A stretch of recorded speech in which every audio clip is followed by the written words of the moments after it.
पिठोरी अमावस्येच्या दिवशी प्रत्येक स्त्रीने एकदा तरी ऐकावी पिठोरी अमावस्येची कहाणी. तीच मी तुम्हाला ऐकवणार आहे. आणि कुठल्याही व्रताची कहाणी ऐकण्याआधी गणपतीची कहाणी ऐकावी आणि मग त्या मुख्य व्रताची कहाणी ऐकावी.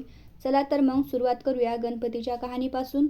ऐका देवा श्री गणेशा तुमची कहाणी. निर्मळ मळे उदकांचे तळे, बेलवृक्ष सुवर्णांची कमळे, विनायकाची देवळे रावळे, मनाचा गणेश मनी वसावा, हा वसा कधी घ्यावा, श्रावणाच्या चौथी घ्यावा, माही चौथी पूर्ण करावा, संपूर्णाला काय करावे, पशा पायलीचे पीठ कांडावे, त्याचे 18 लाडू करून त्यातील 6 देवाला 6 ब्राह्मणाला द्यावे आणि उरलेल्या 6 लाडवांचे आपल्या कुटुंबासह भोजन करावे.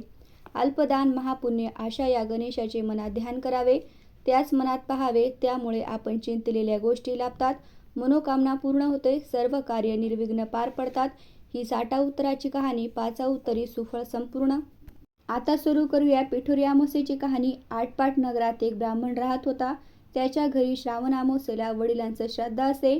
ज्या दिवशी श्राद्ध त्या दिवशी सकाळपासून सुनेचं पोट दुखू लागे. ब्राह्मण जेवायला बसायच्या वेळेवर मूल मरून जाई असं झालं म्हणजे ब्राह्मण तसेच उपाशी जात.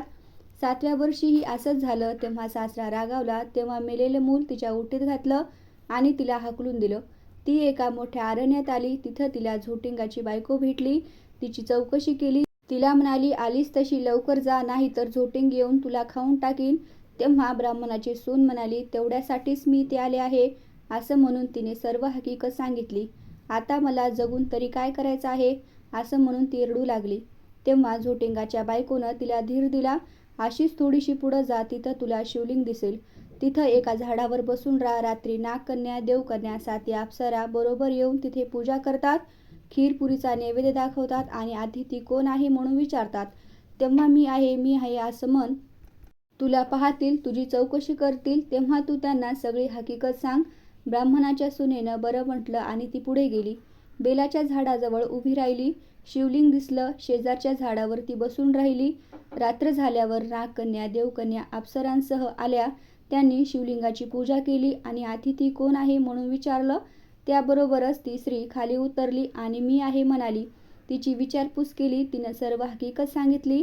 त्यांनी तिला मुलांनाही जिवंत केलं आणि तिच्या हवाली केलं.